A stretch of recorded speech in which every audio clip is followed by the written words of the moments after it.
السلام علیکم ورحمۃ اللہ وبرکاتہ۔ الحمد للہ رب العالمین والعاقبۃ للمتقین والصلاة والسلام علی سید الانبیاء والمرسلین وعلی آلہ واصحابہ اجمعین، اما بعد فقد قال اللہ تبارک وتعالی فی الکلام المجید والفرقان الحمید، فاعوذ باللہ من الشیطان الرجیم، بسم اللہ الرحمن الرحیم، یا ایھا الذین آمنوا استعینوا بالصبر والصلاۃ ان اللہ مع الصابرین، صدق اللہ العلی العظیم۔ امن انصاف کے نغموں سے فضا کو مہکاؤ، امن انصاف کے نغموں سے فضا کو مہکاؤ، ظلم کی آگ میں جلتے ہوئے ہندوستان کو بچاؤ۔ نہیں سمجھو گے تو مٹ جاؤ گے ہندوستان والوں، نہیں سمجھو گے تو مٹ جاؤ گے ہندوستان والوں، تمہاری داستان تک نہ ہوگی داستانوں۔ محترم برادران وطن،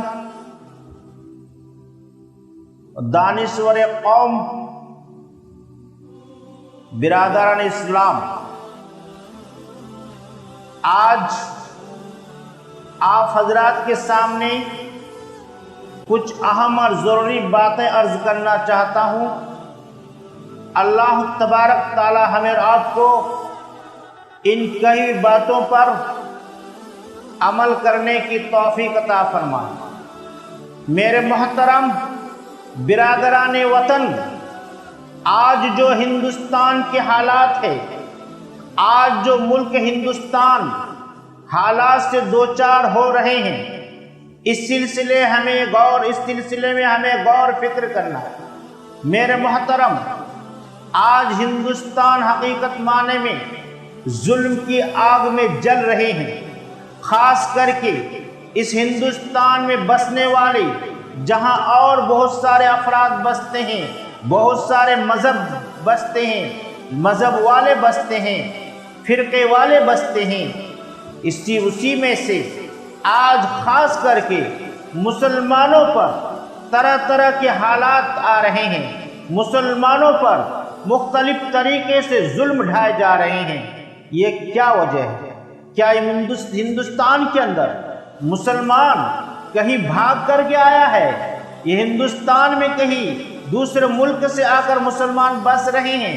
میرے محترم برادران وطن، یہ خیال مت کیجئے کہ ہندوستان کہیں باہر سے آ کر بس رہے ہیں، بلکہ ہندوستان ہمارے باپ، ہمارے آبا و اجداد حضرت آدم علیہ السلام پہلے اس دھرتی کے اندر قدم رکھے تھے۔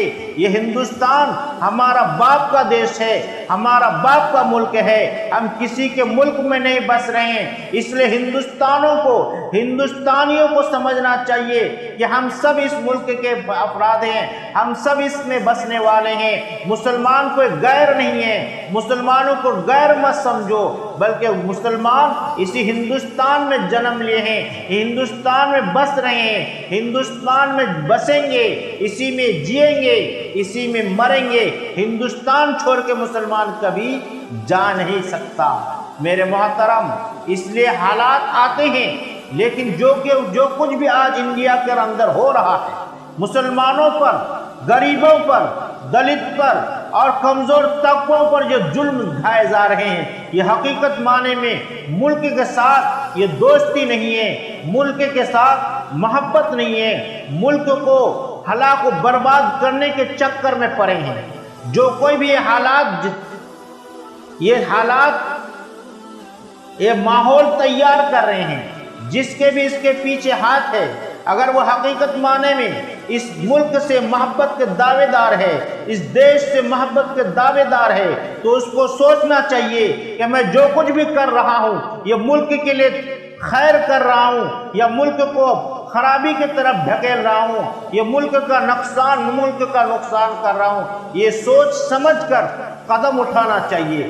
آج جو کچھ بھی ہو رہا ہے، یہ حقیقت معنی میں ملک کو یہ غلط جگہ میں پہنچایا جا رہا ہے۔ اگر حالات ایسے ہی رہے، اس پر اگر قابو نہ کر پائے، اس کو کنٹرول نہ کر پائے، تو حقیقت معنی میں یہ ملک کے لیے ترقی نہیں ہے، بلکہ ملک کو ٹکڑے ٹکڑے کرنے کے در پہ پڑے ہوئے ہیں۔ یہ آخر میں نتیجہ یہ نکلے گا کہ ملک ٹکڑا ٹکڑا ہو سکتا ہے۔ اس لیے اس ہندوستان کے بسنے والے سے میری درخواست ہے، اگر میں حقیقت معنی میں ہم سب یہ ہندوستان سے محبت کے دعوے دار ہیں، ہم محبت کرتے ہیں، تو ہمارے لیے ضروری ہے کہ اس ماحول کو ہم سدھاریں۔ ظلم کے جو پہاڑ ڈھائے جا رہے ہیں ان کو ہم سنبھالیں، دیش کو کنٹرول کریں، حالات کو سدھارنے کی فکر کریں۔ آج مسلمانوں پر طرح طرح سے ظلم ڈھائے جا رہے ہیں، یہ غلط ہے۔ یہ ملک کے جس طرح آپ حقدار ہیں، ہم بھی حقدار ہیں۔ اسی ملک کو آزاد کرنے کے لیے، انگریز سے چھڑانے کے لیے جس طریقے سے ہندو، مسلم، سکھ، عیسائی سب نے قربانی پیش کر کے اس ملک کو آزاد کیے تھے، حقیقت معنی میں اس ملک کے آزاد کرنے میں مسلمانوں کا بہت بڑا کردار رہا ہے۔ حقیقت یہ ہے کہ اس ملک کے آزادی کے جنگ میں اگر مسلمان اور علماء حصہ نہ لیتے تو انگریز سے اس ملک کو آزاد کرنا مشکل ہو جاتا۔ صرف 1857 کی جنگ آزادی میں اس دیش کو آزاد کرنے کے لیے ہم مسلمانوں نے، ہند نے ہزاروں نہیں بلکہ لاکھوں کی تعداد میں 2 لاکھ مسلمان شہید ہوئے تھے۔ اس طرح سے مختلف جنگوں میں ہزاروں نہیں لاکھوں کی تعداد میں مسلمان شہید ہوئے ہیں، مسلمان کو پھانسی کے پھندے میں چڑھائے گئے ہیں، مسلمانوں کو جلائے گئے ہیں، ان طرح طرح سے مسلمان قربانی پیش کیے ہیں اس ہندوستان کو آزاد کرنے کے لیے۔ کیا یہی یہ آزاد کرنے کا ہم کو پھل ملا ہے؟ مسلمانوں کو یہی ثمرہ ملا کہ دیش کو آزاد کرنے کے بعد مسلمانوں پر ظلم ڈھایا جائے گا؟ اس لیے شاعر کہتا ہے کتنی بربادی مقدر میں تھی آزادی کے بعد، کیا بتا کتنی بربادی مقدر میں تھی آبادی کے بعد، کیا بتائے ہم پہ کیا گزری ہے آزادی کے بعد۔ میرے محترم، آج ہندوستان کے اندر مسلمانوں کو اجنبی محسوس کیا جا رہا ہے۔ ایسا لگ رہا ہے کہ مسلمان کہیں بھاگ کر کے آیا ہندوستان کے اندر۔ میرے محترم سمجھے، اگر ہم دیش کے ساتھ محبت کے دعوے دار ہیں، دیش سے، ملک سے محبت کرتے ہیں، تو ہم اس کے بچاؤ کی فکر کریں، اس کے ترقی کی فکر کریں۔ آپس میں لڑنے جھگڑنے سے، ایک دوسرے کے ساتھ مار کاٹ کرنے سے یہ ملک کی ترقی نہیں ہے، بلکہ ملک کو یہ خرابی کی طرف، ہلاکت کی طرف دھکیل دینا ہے۔ اگر ہم حقیقت میں ملک کے ساتھ دوستی کے دعوے دار ہیں، ملک کے ساتھ محبت کے دعوے دار ہیں، تو ہمارے لیے ضروری ہے کہ ملک کے حالات کو ہم سدھاریں، ملک کے فضا کو ہم صحیح کریں، مل جل کر رہیں، ملک کے ترقی کے بارے میں سوچیں، نقصان کے بارے میں نہ سوچیں۔ آج جو کچھ بھی حالات ہو رہے ہیں یہ در حقیقت ملک کو نقصان پہنچایا جا رہا ہے، بلکہ ملک کو ٹکڑے ٹکڑے کرنے کے پیچھے پڑے ہوئے ہیں۔ اگر ہم چاہتے ہیں کہ ملک کی ترقی ہو تو ہم مل جل کر رہیں۔ اور انڈیا کے اندر طرح طرح کے مذاہب والے بستے ہیں، کسی مذہب کے اندر آپس میں لڑنا جھگڑنا، ایک دوسرے پر ظلم کرنا، یہ کسی مذہب نے اس کی تعلیم نہیں دی ہے، اور کسی مذہب کا یہ اپدیش اور نصیحت نہیں ہے۔ شاعر کہتا ہے آشتی دل بستگی آپس کی بھائی چارگی، دل نوازی دوستی ہر دھرم کا پیغام ہے۔ اس لیے ہم انڈیا کے اندر مل جل کر رہیں، ایک دوسرے کے ساتھ پیار و محبت کے ساتھ رہیں۔ شاعر کہتا ہے ایک دوسرے سے ہم سبھی، ایک دوسرے کا ہم سبھی سمان کریں گے، ایک دوسرے کا ہم سبھی سمان کریں گے، جھگڑا نہ کبھی ہندو مسلمان کریں گے۔ آخر میں ہمیں برادران وطن سے درخواست ہے، بہت ہی محبت کے ساتھ کہنا چاہتا ہوں کہ ہم حقیقت معنی میں اس دیش کو آزاد کرنے میں ہمارے اکابر اسلاف نے طرح طرح کے قربانی پیش کیے ہیں۔ اس لیے ہم دیش کی ترقی کے بارے میں سوچیں، دیش کو ہلاکت کی طرف نہ لے جائیں، دیش کو ٹکڑے ٹکڑے کرنے کے در پہ نہ ہوں، بلکہ مل جل کر ہم رہیں اور دیش کو صحیح طریقے سے چلائیں، اس کی ترقی کے بارے میں سوچیں۔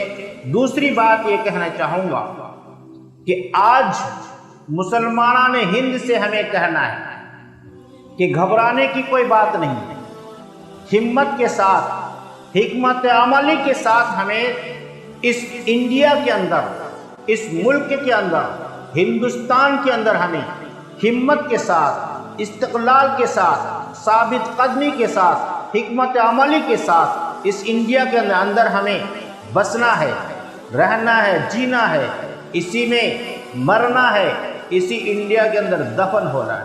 لیکن ہم مومن ہیں، مومنوں پر طرح طرح کے حالات آئیں گے، لیکن ڈگمگانا نہیں پڑے گا، استقلال کے ساتھ، ثابت قدمی کے ساتھ اسلام اور ایمان پر ڈٹے رہنا ہے۔ شاعر کہتا ہے قدرت کا لکھا ہوا مٹا ہے نہ مٹے گا، مومن کا قدم پیچھے ہٹا ہے نہ ہٹے گا۔ اس لیے ہمیں صبر استقلال کے ساتھ رہنا ہے۔ میرے محترم برادران اسلام، صبر کہتے ہیں اصل معنی میں اپنے نفس کو روکنا، اور علامہ انور شاہ کشمیری رحمۃ اللہ علیہ نے صبر کی بہت ٹھوس تعریف کی، فرماتے ہیں کہ صبر اسے کہتے ہیں کہ عارضی تکلیف کو برداشت کرنا دائمی راحت کے لیے، کہ تھوڑی دیر کی تکلیف کو برداشت کرنا دائمی اور ہمیشگی کی راحت کے لیے۔ میرے محترم، دنیا کی زندگی معمولی زندگی ہے، آخرت کی زندگی لامتناہی زندگی ہے۔ آخرت کی کامیابی کے لیے اس دنیا میں ایمان کو بچانا ہے، اپنے آپ کو بچانا ہے۔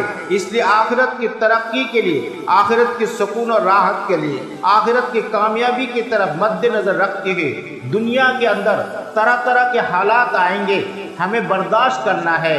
شاعر کہتا ہے مٹا دو اپنی ہستی کو، گر کچھ مرتبہ چاہتے ہو کہ دانا خاک میں مل کر گلے گلزار ہوتا ہے۔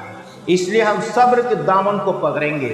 قرآن حدیث کے اصطلاح میں صبر کے 3 شعبے ہیں۔ نمبر 1، حرام اور ناجائز چیزوں سے اپنے آپ کو روکنا۔ نمبر 2، طاعات اور عبادات کی پابندی پر نفس کو مجبور کرنا۔ نمبر 3، مصائب آفات پر صبر کرنا۔ اگر کوئی مصیبت آ جائے تو اس کو اللہ کی طرف سے سمجھنا اور اس کے ثواب کے امیدوار ہونا۔ میرے محترم، صبر